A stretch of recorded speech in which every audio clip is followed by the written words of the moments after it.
아마 대부분의 사람들은 누군가에게 미움을 받아봤을 겁니다. 이유가 있기도 하고 때로는 이유가 없는 경우도 있죠.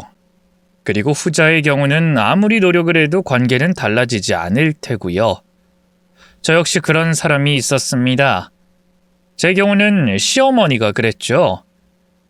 누구보다 가까워지고 싶었지만 제게 절대로 곁을 주지 않는 그런 분이었습니다. 그런데 그랬던 시어머니가 제 앞에 무릎을 꿇었다면 믿으실 수 있을까요? 심지어 말라 죽어가는 듯 수척해진 얼굴로 벌벌 떨면서 제게 이렇게 말했죠. 내가 잘못했다. 내가 미쳤어. 너한테 그런 짓을 하는 게 아니었다. 저는 너무 놀라고 당황했습니다. 어머님? 혹시 무슨 일 있으셨던 거예요? 도대체 왜?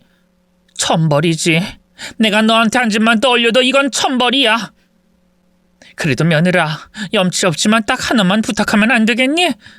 은혜는 꼭 갚을 테니 제발 내가 이렇게 빌게. 어머님 왜 그러세요? 날 절대로 용서하지 마라. 날 용서해달라는 그런 말도 못하겠어. 미워하고 또 미워해. 하지만 딱 한 번만 부탁하마. 여기서 아들 몰래 나 좀 꺼내다오. 날 좀 살려다오. 반쯤 풀린 눈, 마른 가지같이 마른 손, 뒤엉켜 있던 흰 머리카락까지 저는 지금도 그날의 일을 잊지 못합니다.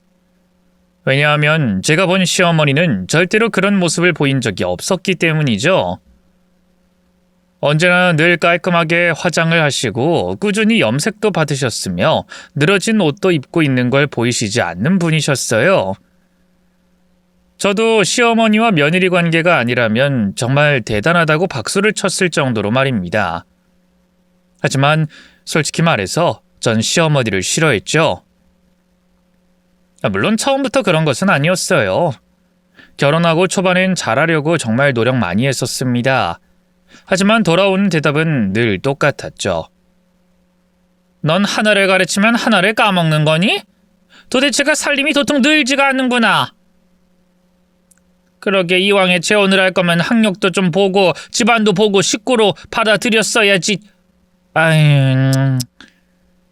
죄송해요. 더 노력할게요. 최대한 열심히 어머님이랑 비슷하게라도 할 수 있게. 날 기준으로 삼으면 되겠니? 딱 현지 반만큼만 해봐라. 현지요? 죽은 진호 애미 말하는 거다. 난 더 바라는 것도 없어. 진호 하나 잘 챙기는 거. 근데 네가 이런 식으로 살림을 하고 내 손주 밥을 이렇게 차려주니까 개모소리 듣는 거야. 알아? 밖에서 일한다고 대충 이것도 대충.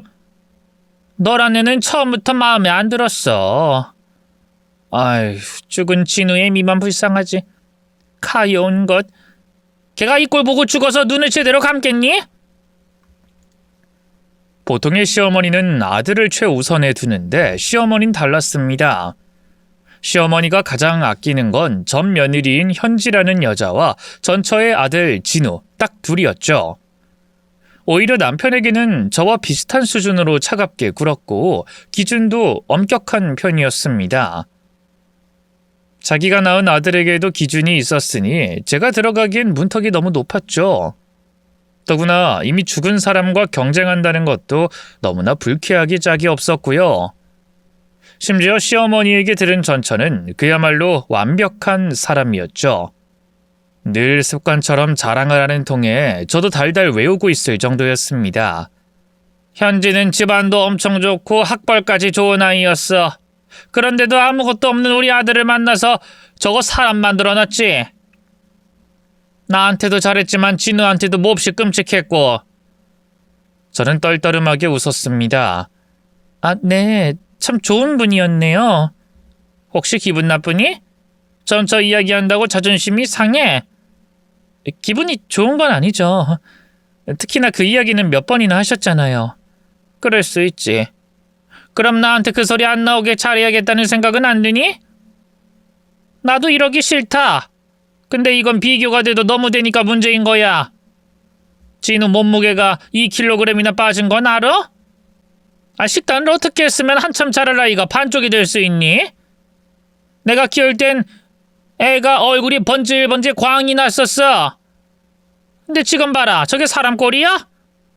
죄송합니다. 앞으로 좀 더 신경 쓸게요. 또 말로만. 돈이 아무리 중하다고 해도 애보다 우선인 너한테 무슨 말을 더 하겠니? 적어도 진우 애미는 본인 커리어보다 진우 좋은 경험 시켜주는 게 우선이었어. 함께 여행도 다니고 놀고 이야기 나누고. 그래서 진우 제가 학원을 한 번 안 다녀도 머리가 저렇게 좋고 똑똑해진 거고. 그게 진짜 교육이다. 너도 시애미 말 듣기 싫다고 생각하고 한 귀로 듣고 흘리지만 말고 본받을 건 배우고 진우한테 더 신경 써. 앞으로 이런 일 또 생기면 나 그때 진우 데리고 갈 거다. 알았니? 네, 명심하겠습니다. 솔직히 결혼 초에는 제가 뭘 잘못하나 싶어서 숙이고 들어가긴 했었습니다. 왜냐하면 남편과 달리 저는 초혼이었고 아이를 키워본 적이 없었으니까요. 더구나 마냥 어린 나이라기엔 애매한 13살에 처음 만났기 때문에 더 막막할 수밖에 없었죠. 하지만 좀 있어보니 알겠더군요. 전 절대로 시어머니의 기준에 맞출 수가 없다는 걸 말입니다. 일단 시어머니의 첫 번째 조건은 살림에 충실하고 진우만을 봐줄 여자를 원했어요. 간식 챙겨주고 식사를 따라다니면서 먹이고 하는 그런 종류의 밀착 돌봄이었죠. 문제는 저는 일을 해야 했고 그만둘 수도 없었다는 겁니다. 이유는 남편 때문이었고요. 이 부분은 저도 억울했습니다. 애초에 결혼 당시에 저를 속이고 결혼을 했던 부분이었으니까 말이죠. 좀 더 거슬러 올라가 제 나이 27살에 홀어머니가 췌장암으로 투병 생활을 오래 하셨습니다. 때문에 모아뒀던 돈도 다 소진하고 빚까지 지게 되었고요. 무려 7년 동안 재발과 퇴원을 반복했던 거였죠. 결국 어머니가 돌아가신 후에 빚을 청산한다고 또 남은 시간을 다 흘려보냈고 결혼할 나이가 한참 지나게 된 거였습니다. 그리고 그때 남편과 만나서 새로운 삶을 꿈꾸게 된 거였고요. 헌데 혼인신고하고 얼마 후 일이 터진 거죠. 여보, 집 앞에 우편물을 봤는데 이게 다 뭐야? 압류? 남편은 당황한 기색으로 제 손에 들린 우편물을 가져갔습니다. 내가 다 해결할 수 있어. 별거 아니야. 사업하다가 그냥 잠깐. 잠깐이 아니지. 누굴 바보로 보는 거야? 이게 뭐냐고 물었어. 저 역시 빚을 지고 갚는 과정을 거쳤었기 때문에 남편이 말하는 게 거짓말이라는 것 정도는 바로 알 수 있었어요. 우편물의 최종 통지라는 도장만 봐도 꽤 오랜 시간 갚지 않았다는 걸 눈치챘던 겁니다. 결국 제가 몇 번이나 말을 하니 그제서야 이실직고를 하더군요. 사기당했어. 투자 사기. 내 선에서 어떻게든 해결하려고 했고. 진짜야. 전 너무 어이가 없었죠. 그걸 지금 말이라고 해? 결혼하기 전엔 이런 문제는 말을 했어야 하는 거잖아. 대책 없이 결혼하자. 아무 문제도 없다고 해놓고서 이제야 사기 소리를 해? 제 말에 남편은 무릎을 꿇고 빌기 시작했습니다. 진짜 미안해. 당신 놓치기 싫었어. 그리고 당신이라면 이런 나라도 이해해 줄 거라고 믿었고. 당신도 예전에 빚 갚는다고 하루 한 끼 라면만 먹었다고 했었잖아. 나 그런 당신 보면서 정말 대단하다고 생각했어. 존경스럽고. 물론 나한테 빚이 있는 건 맞아. 하지만 나 이거 다 갚을 거야. 그럴 능력도 충분하고 최선을 다할 수 있어. 압류까지 들어온 마당에 뭘 어쩔 건데? 회생 절차 밟을 거야. 알아보니까 가능하다고 하더라고. 몇 년만 고생하면 다시 시작할 수 있고. 여보, 수경아, 나 딱 한 번만 용서해주라. 대신 내가 당신을 평생 받들면서 살게. 누가 뭐라고 해도 당신 편이 되어줄 거고. 돈이 문제가 아니잖아. 신뢰의 문제라고. 알아. 나도 죽을 죄를 지은 거 알아. 하지만 딱 한 번이야. 다신 당신한테 거짓말 안 해. 솔직히 그때 이혼하려고도 했었습니다. 이유가 뭐가 됐든 신뢰를 깨트렸기 때문이죠. 하지만 제게 남편이 밤낮으로 빌고 빌어 겨우 넘어간 거였어요. 애초에 남편 능력을 보고 결혼한 게 아니었기에 빚이 있다는 것이 크게 신경 쓰지도 않았습니다. 무엇보다 제가 돈을 잘 벌기도 했습니다.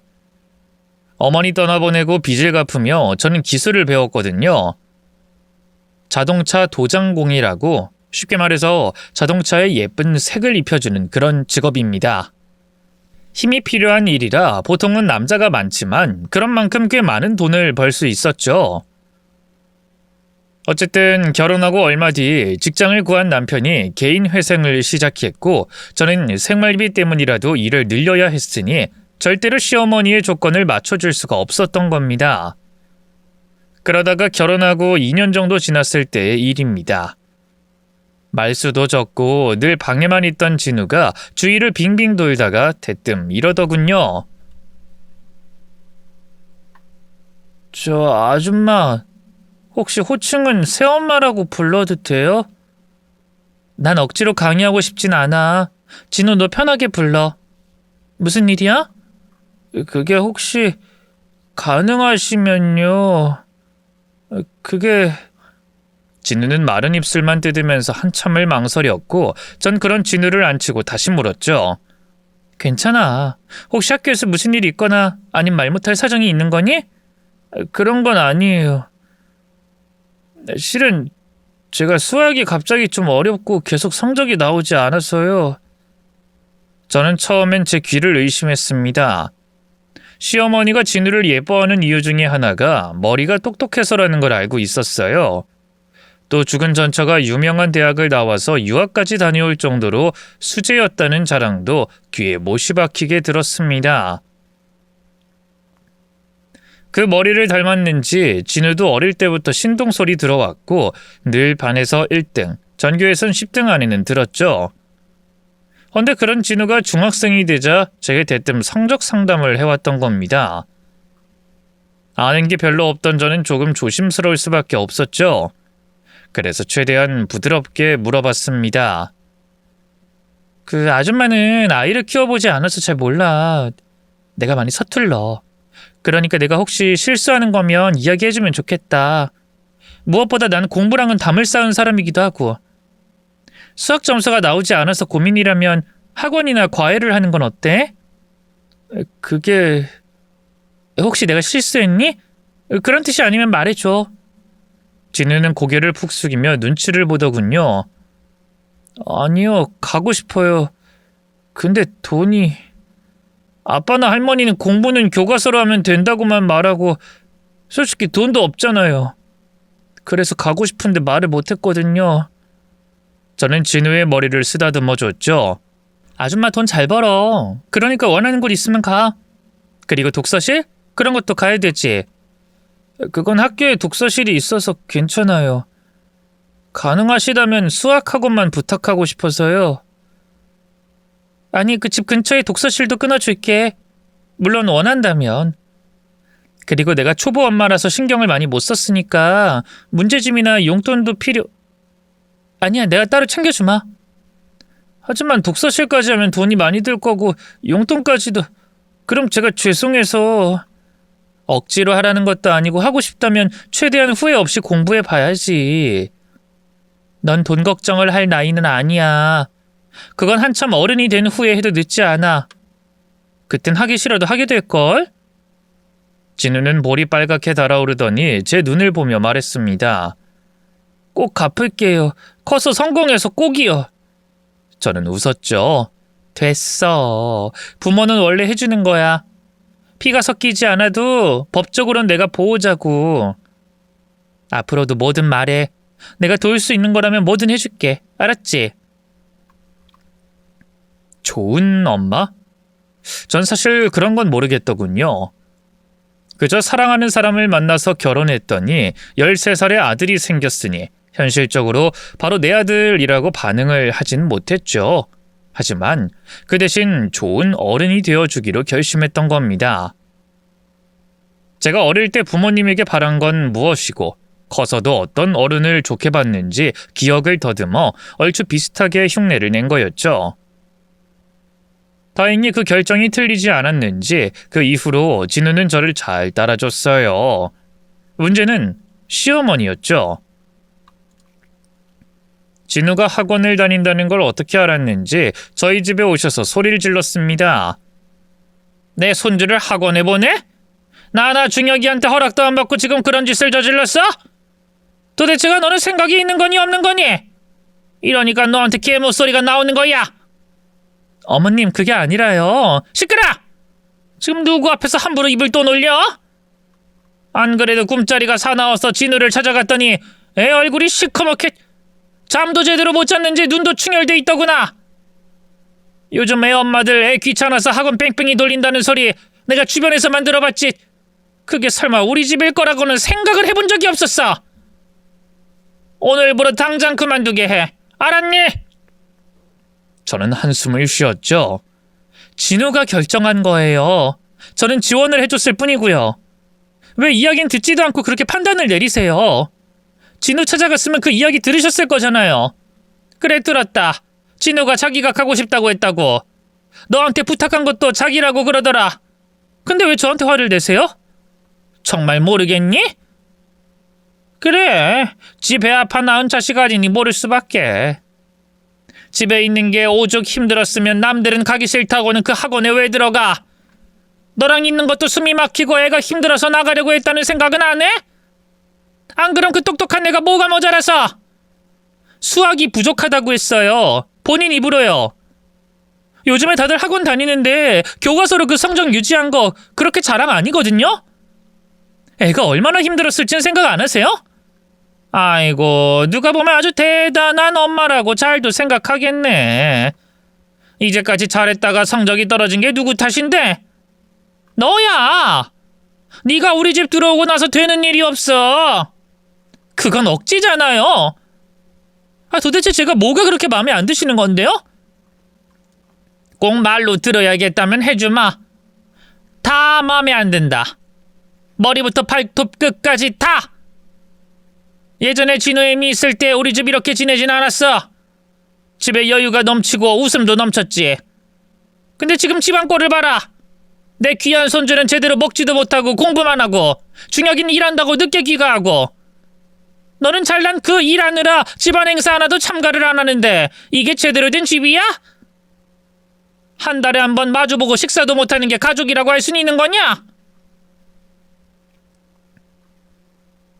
어머님도 중혁씨 사정 아시잖아요. 개인 회생 중인 거.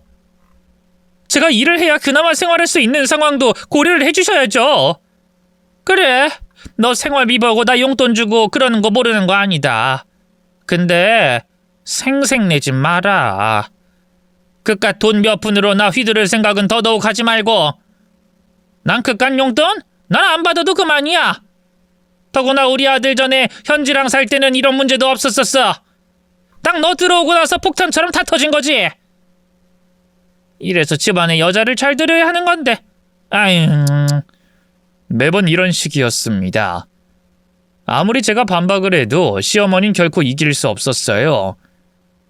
시작이 무엇이 됐든 끝은 늘 전처와 비교를 하는 것으로 끝났기 때문이죠. 애초에 타고나기를 돈 많은 집에서 태어난 여자를 제가 무슨 수로 이길 수 있겠어요.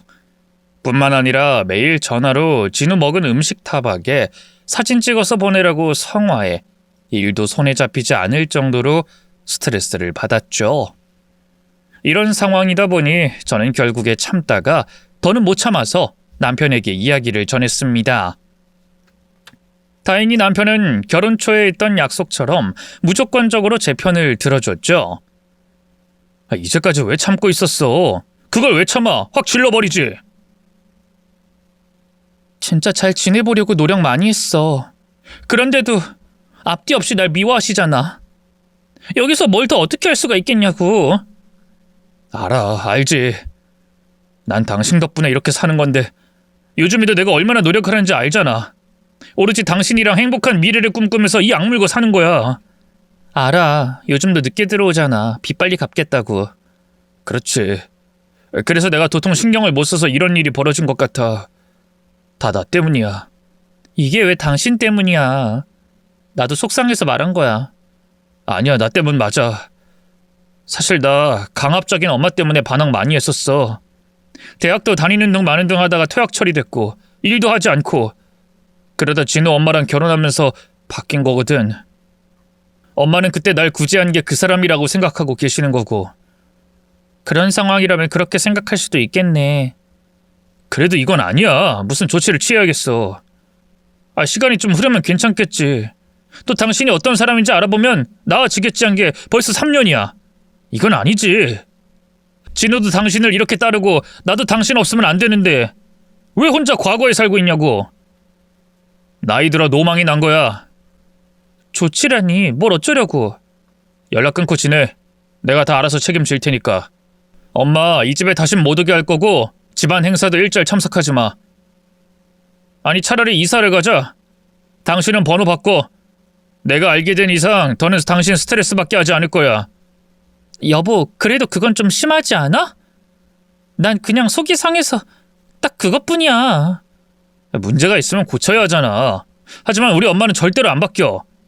그렇게 좋으면 전처럼 과거에서 살라고 그렇게 말할 거야. 난 지금 우리 현재에 충실하고 싶고. 수경아, 당신 우리 집 가장이야. 지금도 가뜩이나 힘든 당신한테 부담 주는 거 싫고 아닌 건 아니라고 선을 그어야 한다고 봐. 이번엔 내 말대로 해. 나만 믿으라고. 솔직히 당황스러웠죠.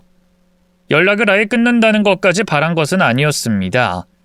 결혼했을 때부터 중재를 워낙 잘하기도 했기 때문에 어느 정도 위로만을 바랬던 거였죠.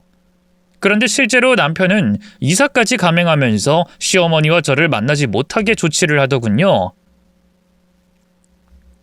초반에는 답답했고 가족 간의 사이가 틀어지게 된 이유가 제 책임 같아서 기분이 좋지 않았습니다.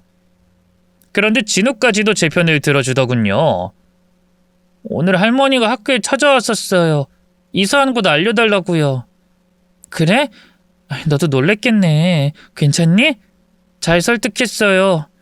솔직히 애초에 저 때문에 벌어진 일이잖아요. 주소는 안 알려줬고요.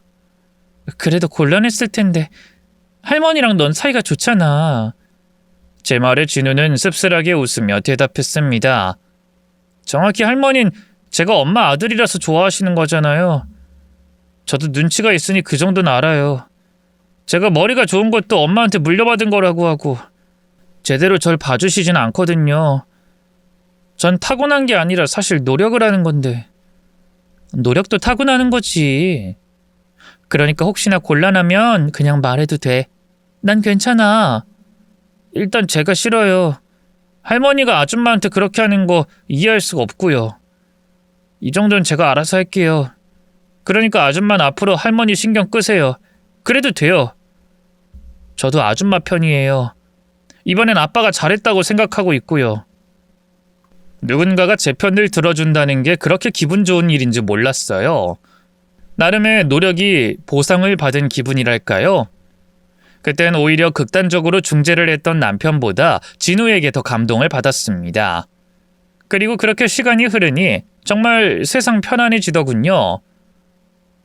더 이상 어머니가 오신다는 말에 일을 하다 말고 중간에 뛰어올 일도 없었고 늦은 밤에 오는 전화를 받을 필요도 없었죠.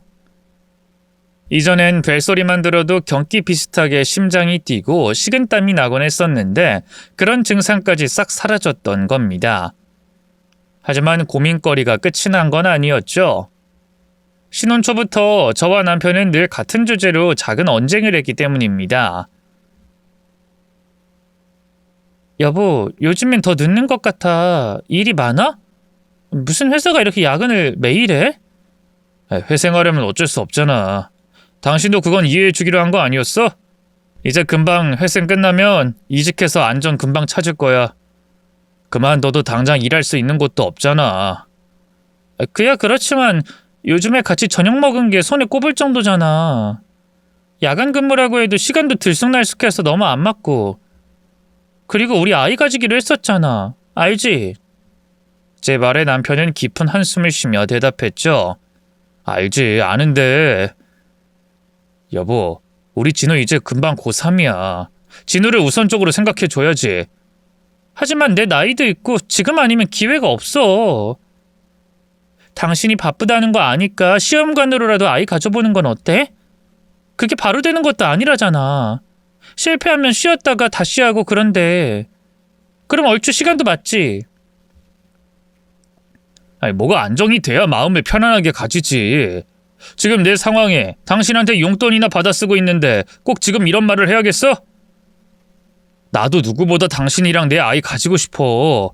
하지만 상황이라는 게 있고 현실적인 부분에 간과할 수 없는 거야.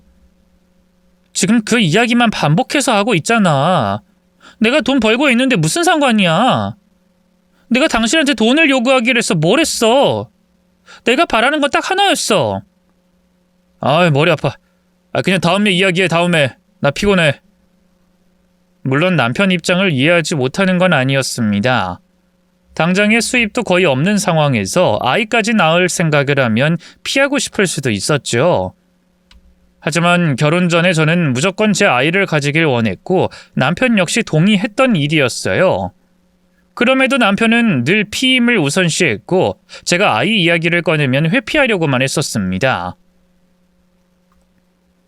나이는 계속 먹어가고 나중엔 가지고 싶어도 가지지 못할까봐 저 혼자만 안달이 난 상태였죠. 그러던 어느 날이었어요. 남편이 심각한 얼굴로 이야기를 했죠. 엄마가 요양원 들어가고 싶다고 하시네. 그게 무슨 말이야? 무슨 요양원? 어머님이? 그럴 리가 없는데? 이전에 어렴풋이 죽어서도 자기 집에서 죽겠다는 말을 했던 걸 떠올리며 전 고개를 갸웃했습니다. 그런데 남편은 혼자 지내기 적적해서 친구가 있던 요양원에 들어가겠다고 시어머니가 직접 말했다고 했죠. 전 그것도 마음에 걸려서 물었습니다. 어머님이 친구가 어딨어? 내가 알기론... 남편은 제가 말을 끝내기도 전에 끼어들어 소리를 쳤죠. 당신이 뭘 안다고 함부로 말을 해? 당신이 봤어? 우리 엄마 친구 없는 거? 아니, 어머님이 직접 이야기해 준 거야. 됐다. 지금 그게 중요한 게 아니잖아. 어머닌 직접 가고 싶다고 한 거고 내가 알아서 가끔 들여다볼 생각이야. 당신은 그저 용돈 준다고 생각하고 요양비만 좀 해줘. 알았어, 화내지 마. 몇 달은 그냥 돈만 준 게 전부였어요. 하지만 계속 찜찜함이 사라지지 않았죠. 자식이랑도 함께 사는 게 고역이라고 혼자 사셨던 분이었는데 요양원이라는 게 이해가 되지 않았던 겁니다. 특히나 저도 오랜 기간 어머니 병간호를 했기에 요양원이 어떤 곳인지 잘 알고 있었어요. 시대가 많이 바뀌었다곤 하지만 제 머릿속에 있는 요양원이라는 곳은 현대판 고려장이라는 생각뿐이었습니다. 때문에 저는 저희 어머니가 투병 중에 가겠다고 했을 때도 절대 반대를 했었죠. 그래서 저는 남편에게 요양원 위치를 물어봤습니다. 그런데 반응이 너무 이상하더군요. 당신이 힘들다고 난리를 부려서 떨어뜨려 놨더니 이제는 왜? 마음이 바뀐 거야? 거기까지 들어간 어머님이라고 당신을 반기겠어? 생각이 있으면 찾아가는 건 아니지. 아니, 난 그래도 가끔 가서 들여다보는 게 좋다고 생각했어. 거기 직원들도 가족들이 얼마나 방문하고 관심을 가져주는지에 따라서 행동도 바뀔 거고. 진즉에 그랬어야지. 이제 와서? 우리 엄마 농락하러 가는 거야? 농락이라니. 왜 호의를 그렇게 받아들여? 이 정도도 못해? 그리고 어머님이 싫다고 하면 안 가면 되지만 요양원까지 들어갔는데 얼굴 정도는 비춰야지. 내가 다 알아서 하잖아. 신경 끄라고. 열심히 중재해주고 중간에서 욕만 먹은 날 우습게 보는 게 아니라면 내가 편안하게 있으라고 할 때 그냥 얌전히 있어. 그게 어렵냐? 여보, 아무리 그래도 이게 화낼 일이야? 가뜩이나 나도 피곤해 죽겠는데 쓸데없는 말 하니까 그렇지. 됐어. 더는 꺼내지 마. 웃긴 건 그런 남편의 반응이 이상해서 진우에게 물어보니 진우도 주소를 받지 못했다는 겁니다. 할머니와 그렇게 친했는데 공부나 하라고 단칼에 거절을 했다고 하더군요. 진우 역시 할머니가 걱정된다고 하니 전 혼자서라도 근처의 요양원에 전화를 돌렸죠. 하지만 헛수고였어요. 제가 몇 번이나 전화를 돌리고 있는 걸 본 진우가 묻더군요. 아줌마, 그냥 제가 한번 알아볼까요? 무슨 방법이 있어? 여기 근처는 다 연락을 했는데 없다고 그러네. 그리고 어떤 곳은 아예 가르쳐주지도 않아. 개인정보라고. 제가 주소 알아낼게요. 걱정 마세요. 도대체 뭘 어떻게 알아보겠다는 건진 몰랐는데 바로 다음 날 진우는 제게 주소가 적힌 종이를 쥐어줬습니다. 물어보니 새벽에 남편 차에 몰래 가서 내비게이션 정보를 다 뒤졌다고 하더군요. 본인은 학교에 가야 하지만 걱정이 된다며 꼭 연락해달라고 해서 알겠다고 했죠. 헌데 받아본 주소는 저희가 사는 곳과는 한참 떨어진 장소였습니다. 차로 무려 4시간을 넘게 가야 하는 먼 거리였고요. 그리고 제가 그곳에 도착했을 때 시어머니는 앞서 이야기한 것처럼 제게 무릎까지 꿇었던 겁니다. 그렇게 된 이유는 집으로 돌아가는 길에 듣게 됐죠. 진우 애미가 살아있었다. 현지가 살아있어. 저는 너무 놀라서 순간 브레이크를 잡았습니다. 하지만 이내 침착하게 반응을 했죠. 죽었다고 했잖아요. 무슨 사고로... 말이 안 되잖아요. 장례 치른 거 아니었어요? 그 아이 친정이 미국에 있다고 했어. 그래서 나랑 진우는 한국에 남고 준혁이 혼자 미국에 다녀왔다고 했었지. 그러니 나도 정말 감쪽같이 몰랐던 거야. 그것들이 날 속이고 우리 진우까지도 속이고 망할 것들. 난 그것도 모르고 너한테 정말 미안하다. 일단 어떻게 아시게 된 건데요? 일전에 나랑 연락을 끊겠다는 통보를 받고 처음엔 너무 억울했다. 그리고 널 미워했지. 그래서 진우를 찾아갔었어. 진우가 그러더구나. 할머닌 제 엄마가 최고의 며느리였을진 몰라도 자기한테 아줌마가 최고의 어른이었다고. 진우가요? 그래. 내 눈을 똑바로 보면서 그 말을 하는데 내가 더 고집을 피울 수는 없었어. 나도 인정해야 했지. 내가 너무 과거에 사로잡혀 살았고 널 절대로 보지 않으려고 했다는 걸 말이야. 때론 어린 아이들의 눈이 정확하잖니. 그래서 나 정말 포기했다. 늙어서 주책 비우기 싫었고 너한테 미안해서라도 더는 주태 부리기 싫어서. 근데 그날 수경이 네가 꿈에 나와서 엉엉 우는 거야. 아주 서럽게 울면서 아주 멀리 가는 꿈을 꿨어. 시어머니는 그 꿈 때문에 너무 찜찜해서 남편을 찾아갔다고 합니다. 그런데 일을 해야 할 시간에 그 사람이 보이지 않았고 거기 사장님에게 물어봤더니 의외의 답변을 받았다고 했죠. 남편은 그곳의 정직원이 아니라 아르바이트로 아주 짧게 일을 한다는 거였습니다. 아르바이트요? 몇 시간이요? 5시간이라더라. 가끔 6시간까지는 하지만 그 이상은 한 적이 없다고. 난 그 말 듣는데 심장이 철렁했어. 내가 왜 내 아들을 안 믿는지 너도 대충은 알지? 어릴 때 방황하고 일을 하진 않고 사기당하고. 방황? 말이 좋아 방황이지. 그냥 쓰레기였지. 우리 집 이전에도 없이 살진 않았어. 근데 그 놈은 자기가 재벌이라고 생각하며 살았다. 늙은 부모 원망하고 자기한테 외제차 못 뽑아준다고 난리를 피우는 그런 놈이었어. 뜻대로 되지 않으니 방문을 걸어 잠그고. 내 남편 심장마비로 쓰러진 날에도 게임하느라 듣지도 못한 놈 내가 그걸 어떻게 예뻐해. 그래서 현지라는 분한테 의지를 하신 거고요. 걔를 사람 만들어줬으니까 나한텐 은인이었지. 어쨌든 그 게으른 병이 또 생겼으니 너까지 잡겠구나 싶어서 그 회사 사장한테 주소를 물었다. 그리고 거길 가니 너 말고 다른 여자랑 같이 있는 걸 봤어. 이 망할 놈이 직장을 속인 것도 모자라 바람까지 피운다고 생각하고 달려가서 여자 머리채를 잡았는데. 시어머니가 잡은 머리채의 주인공은 죽었다고 생각한 며느리였던 겁니다. 남편은 이를 무마하려고 다시 합칠 생각이다. 사실 잠깐 일이 있었다며 변명을 늘어놨다고 해요. 워낙 현지 씨를 끔찍하게 아꼈던 시어머니였기에 대충 무마시킬 수 있을 거라고 생각했던 거죠. 하지만 시어머니는 그 말에 넘어가지 않았던 겁니다. 너한테 말하겠다고 했다. 그게 옳다고 생각했으니까. 평생 자기 엄마 그리워하던 진우를 따뜻하게 품어준 너를 그렇게 배신할 수 없었어. 그랬더니 날 요양원에 억지로 가뒀어.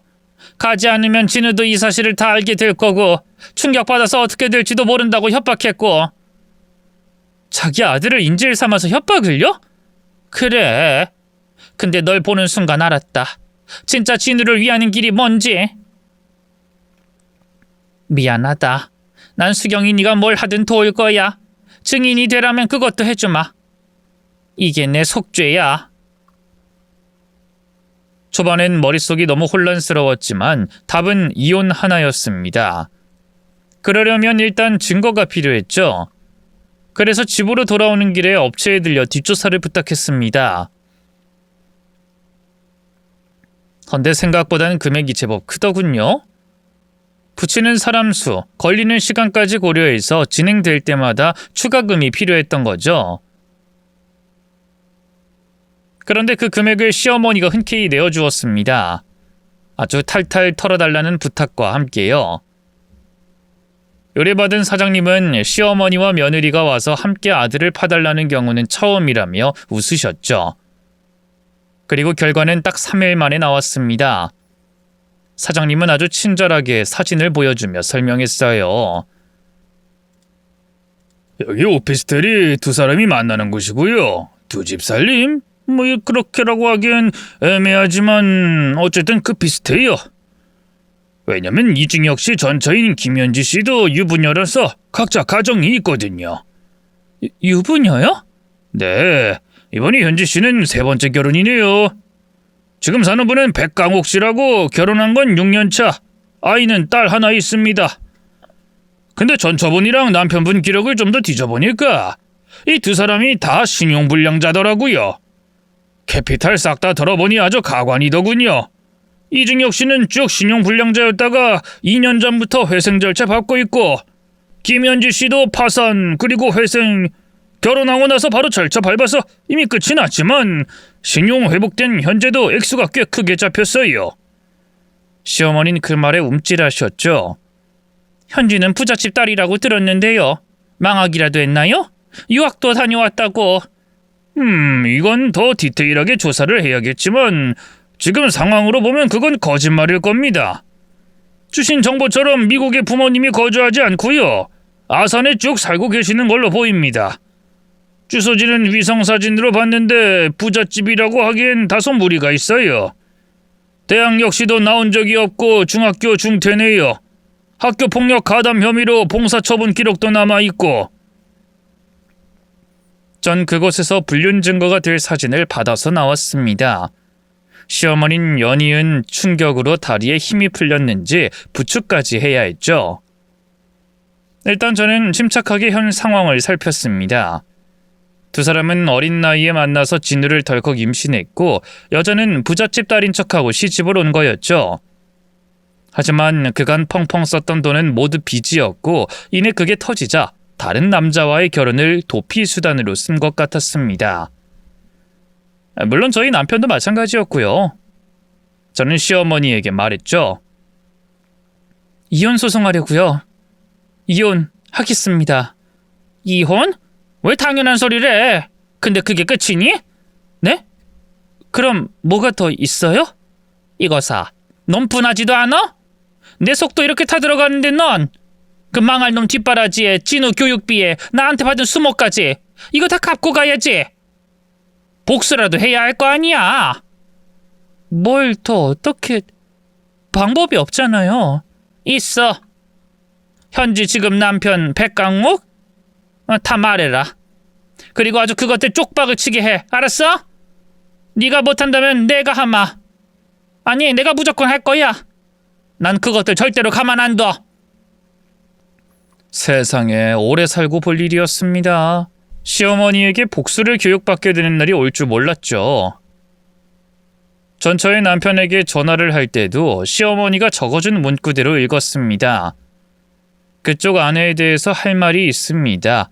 오실 때까지 기다리겠습니다. 라는 드라마에서나 볼 법한 대사였죠. 그런데 보통 드라마와 현실은 좀 달랐습니다. 저는 백강옥 씨를 만나서 상황에 대해서 침착하게 설명을 했는데 사진을 보고도 믿어주지 않았기 때문이죠. 그분은 제게 이렇게 말하더군요. 지금 저와 그쪽이 이렇게 이야기하는 것도 사진으로 남기면 수상할 겁니다. 무엇보다 전 남편과의 사이에서 아이가 있고 그럼 연락할 수도 있고요. 현지는 저랑 6년이나 살고 있고 아이까지 낳았습니다. 부족한 거 없이 행복하게 살고 있는 제 아내가 뭐하러 이런 남자와 바람을 피우겠냐는 거죠. 제 아내 욕처럼 들릴지 몰라도 욕심 많은 사람입니다. 결코 어리석은 짓 할 사람이 아니라는 건 제가 잘 압니다. 하지만 진짜라니까요. 요즘 의부증 그게 문제가 많죠. 괜히 엉뚱한 남의 가정 뒤흔들지 마세요. 불쾌하네요. 답답한 상황에 진짜라는 말밖에 못하고 있는 그때 누군가 뒤에서 소리를 쳤죠.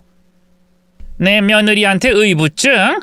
그럼 난 아들 의심해서 뒷조사하는데 돈 쥐어준 치매 엄마인 거야? 보이는 게 전부가 아니라는 걸 알아야지. 점잖은 양반. 네? 할머니 누구세요? 나? 그쪽 마누라 전전 시어머니. 이 아이 현 시어머니고. 내가 하라고 등 떠밀었어. 바보처럼 당하기만 한 게 미안스러워서 내가 그쪽한테 다 이르라고 했는데 뭐? 의부증? 이봐요. 전 남편이랑 애가 있었으면 볼 수가 있다고? 하, 우린 현지 죽은 줄 알고 제사까지 매년 치러주고 있었어. 애한테 한 번을 온 적이 없는 그런 독한 게 그쪽이 믿는 여자야. 하지만 전 본 것만 믿을 뿐이고 이전 결혼 생활에서 현지를 힘들게 했다는 거 알고 있는 입장이라서 섣부르게 판단하고 싶진 않습니다. 또 사진도 별것도 없고요. 그래? 사진이 좀 약하긴 하지. 그럼 우리 깔끔하게 사자대면 해봅시다. 그쪽 마누라 내 아들 이렇게 딱 불러서 딱 말을 해보자 이 말이요. 겁나? 겁나면 그 여자 껍데기만 평생 잡고 살면서 모르는 척 해보든가. 그럼 우리도 여기까지만 할 테니. 아니 할머니, 나 현재 그거 죽었다고 생각하고 내 며느리한테 몹쓸 짓 많이 했어. 왜? 걔가 그 정도로 감쪽같이 나한테 잘했으니까. 그쪽 마음 모르는 건 아니지만 나처럼 뒤늦게 후회하고 악 품고 살기 싫으면 늙은이 말에 귀를 한 번만 기울여봐. 저를 공격했을 때는 한없이 무섭기만 했는데 막상 제 편이 되니 그렇게 든든할 수가 없었습니다. 단칼에 거절을 할 것 같이 차가운 그 남자도 결국 시어머니의 말에 굴복을 했죠. 단지 시간을 좀 달라고 했고 일주일 후에 연락이 와서 장소를 알려줬습니다. 사람은 아무도 없고 직원 둘 정도가 있는 커다란 카페였는데 들어보니 그곳을 통째로 대여를 했다고 하더군요. 아무것도 모르고 나온 남편은 전처가 모습을 드러내자 바로 굳어서 도망치려고 했습니다. 한데 문이 잠기면서 그 앞에 직원이 서서 가로막았고요. 뭐야, 이거 당장 안 열어? 경찰에 신고한다! 남편이 꽥꽥 소리를 지르자 현지 씨의 남편이 나직하게 말했습니다. 앉으시죠. 싸우자고 부른 자리 아니고 오해를 풀자는 자리니까요. 씩씩거리던 남편은 제 눈치를 힐끔 보고는 어정쩡하게 의자에 앉았어요. 그러자 사진을 테이블 위에 뿌리며 남자가 현지 씨를 보고 아주 짧게 물었습니다. 설명해. 뭐야? 여보, 이게 뭐? 이런 조사 있으면 알 거 아니야. 우리 진우 친아빠야. 진우 진로 문제로 나랑 상의할 게 있다고. 그래서 몇 번 만난 게 전부야. 진짜야. 진우도 있었어. 계모 밑에서 자라다 보니 그런 상황에 날 찾은 거고. 알잖아, 핏줄이 얼마나 진한 건지. 남자는 가만히 듣다가 다시 노란 서류 봉투를 하나 내밀었죠. 그럼 이것도 설명해봐. 당신이랑 내 아이 유전자 검사했어. 여보, 이건 그러니까 실수. 검사가 잘못되었거나. 아니, 이상하잖아. 갑자기 왜? 당신이랑 누가 봐도 닮았는데. 아니잖아. 어? 그럴 리가. 깔끔하게 갈라서 거짓말 좀 그만하고. 증거가 있는데도 이럴래? 그때 여자가 갑자기 엎드리더니 싹싹 빌기 시작했습니다. 잘못했어. 내가 미쳤었어. 예정에 이끌려서 몇 번 그랬는데 나 근데 정말 몰랐어. 날짜를 계산해봐도 당신 아이 100% 맞았고. 진짜로 여보, 나 한 번만 봐줘. 어? 우습게도 그 상황에 남편이 본색을 드러내며 끼어들었죠. 현지야, 그만해. 이미 다 들켰잖아. 뭘 봐줘. 어차피 회생 절차 끝나면 나랑 살겠다고 한 거 아니었어? 나 이제 몇 달 남지도 않았어. 우리끼리 그냥 살면 그만이지. 우리가 뭐 손해볼 재산이 있어. 뭐가 있어. 이참에 잘 됐어. 이 인간들 유치한 싸움에 놀아나지 말자. 아, 시끄러! 넌 가만히 있어. 지금 내가 남편이랑 말하는 거 안 보여? 이에 남편은 동공이 흔들렸습니다. 야, 너 갑자기 왜 그래? 이거 약속이 틀리잖아. 우리 공부 잘하는 진우 잘 키워서 의사 만들고 효도 받으면서 알콩달콩 잘 살기로 한 거 아니었어? 난 그것만 믿었는데 이제 와서 이런다고? 아, 도대체 왜 그러는 건데? 제발 그 입 좀 다물어! 내가 언제? 나 그런 적 없어. 그냥 당신이 나 좋다고 그립다고 들러붙은 거잖아.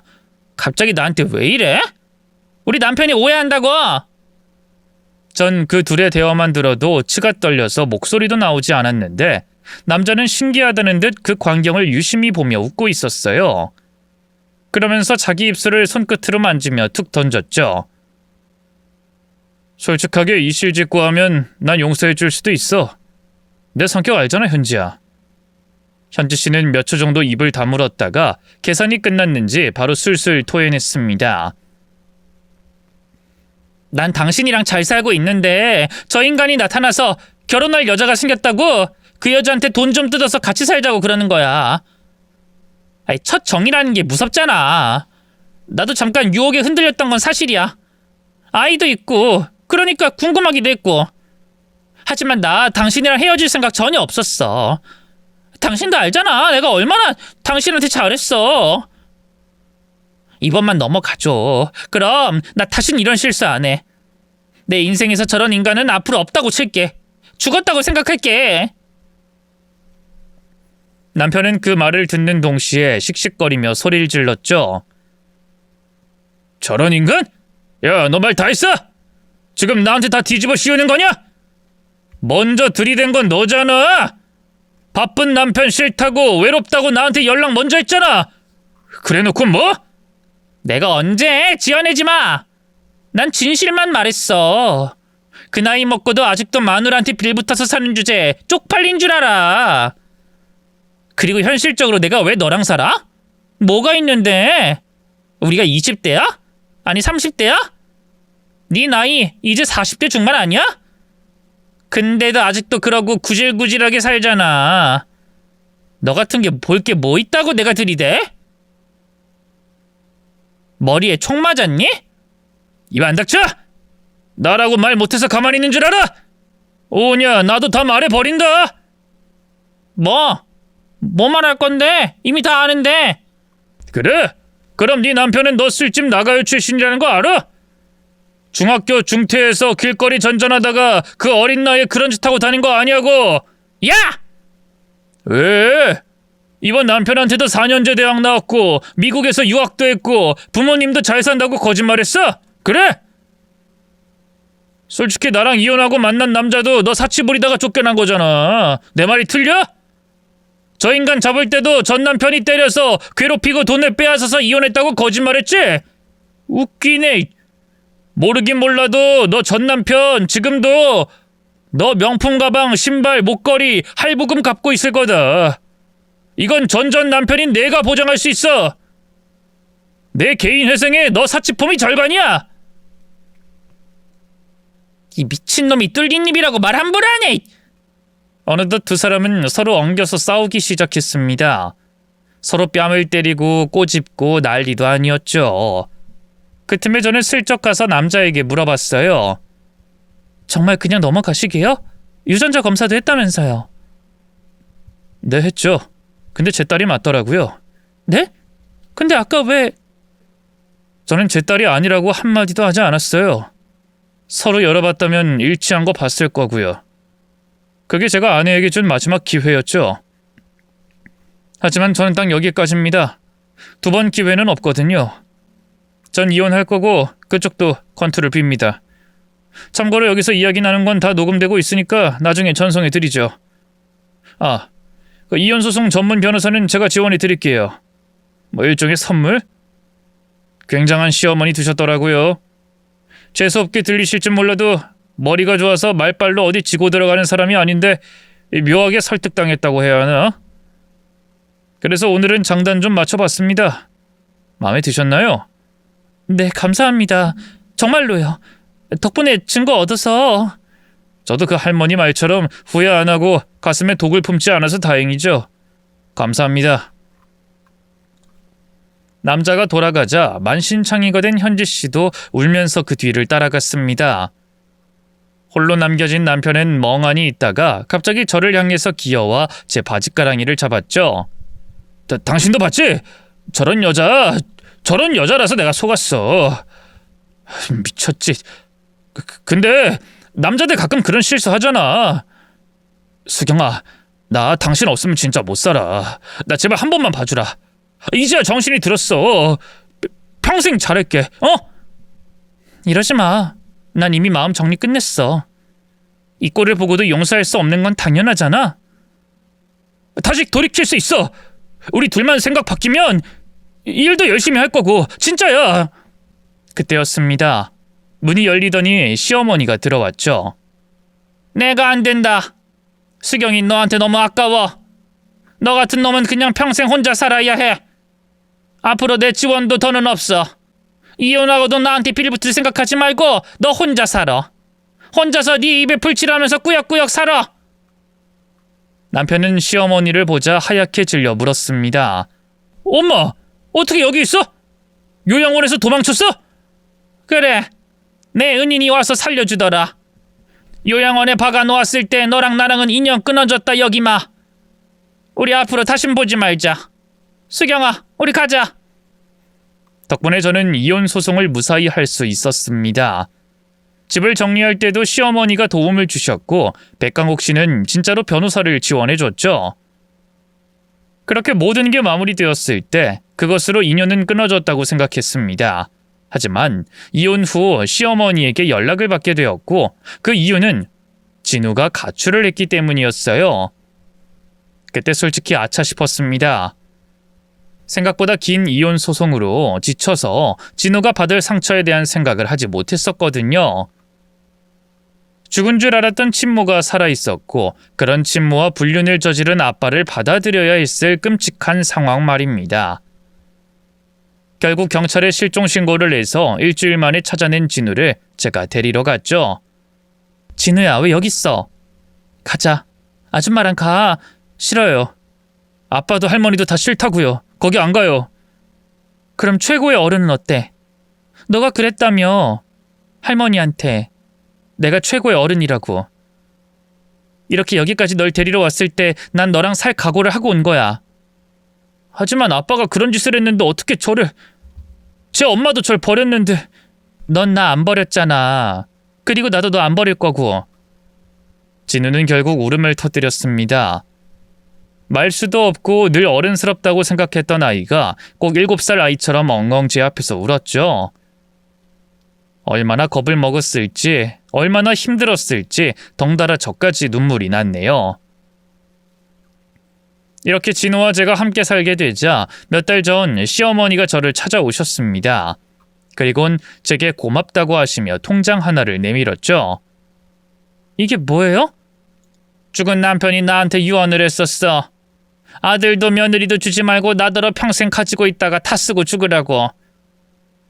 몇 번이나 줄까 이랬다가도 꿈에 그 사람이 나타나서 참고 또 참았던 돈이야. 남편 사망보험금도 들어있어서 제법 될 거다.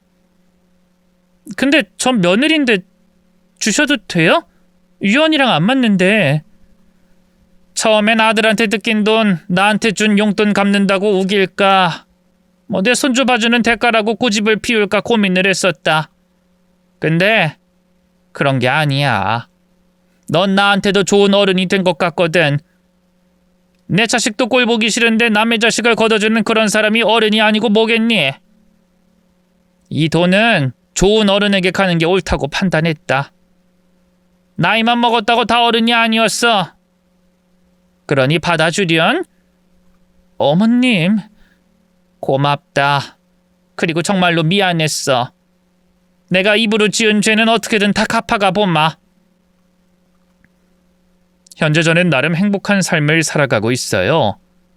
진우는 나중에 판검사가 되어서 저와 할머니에게 모든 효도를 다하겠다고 능청을 피우기도 하죠. 그리고 시어머니와도 종종 왕래를 하고 있는데 시간이 흐른 아직까지도 제게 사과를 하고 계세요. 진우의 대학 수시 합격 날에 고기를 먹다가도 제 생일에 식탁에 둘러앉을 때도 그러시죠. 전 시어머니와 피 한 방울 섞이지 않은 아들까지 좀 이상한 관계긴 하지만 객관적으로 나름 재밌게 삽니다. 지금 와서 생각하면 이혼하고 위자료 받고 응징하는 복수보다는 이게 더 완벽한 복수가 아닌가 싶어요. 그나마 남편에게 힘이 되어줄 두 사람을 제 편으로 만들었다는 거 말이죠. 나름 저 최고의 복수를 해준 것 같지 않나요? 구독자님들도 다 제 편 들어주실 거죠? 제 이야기는 여기서 끝이에요. 요즘 눈길에 사고가 많다고 하던데 다들 안전운전 하시고요.